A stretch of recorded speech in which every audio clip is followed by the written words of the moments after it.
પછી શિવાનંદ સ્વામીએ પૂછ્યું છે, સત્સંગમાં રહેવાનો ખપ છે તો પણ કોઈક અયોગ્ય સ્વભાવ છે તે કેમ ટળતો નથી? પછી શ્રીજી મહારાજ બોલ્યા છે, જે સ્વભાવ સત્સંગમાં અંતરાય કરતો હોય તે ઉપર જેને અભાવ ના આવે ત્યાં સુધી એને ક્યાં સત્સંગનો પૂરો ખપ છે? અને તે સ્વભાવને પણ ક્યાં પૂરો શત્રુ જાણ્યો છે?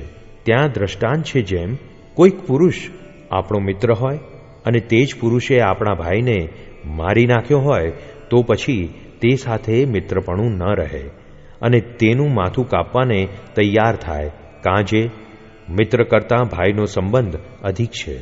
તેમ જો એને પોતાનો સ્વભાવ વર્તમાનમાં ભંગ પડાવીને સત્સંગમાંથી વિમુખ કરે એવો છે ને તોય પણ એની ઉપર વૈરભાવ આવતો નથી અને તે સ્વભાવ ઉપર રીસ ચડતી નથી, તો જો એને સત્સંગમાં પૂરું હેત નથી. અને જો જેવું ભાઈમાં હેત મનુષ્યને છે તેવું જો સત્સંગ ઉપર હેત હોય તો ભૂંડા સ્વભાવને તત્કાળ ટાળી નાખે.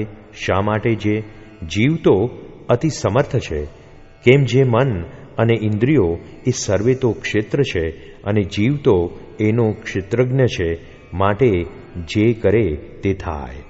જય સ્વામિનારાયણ દયાળુ.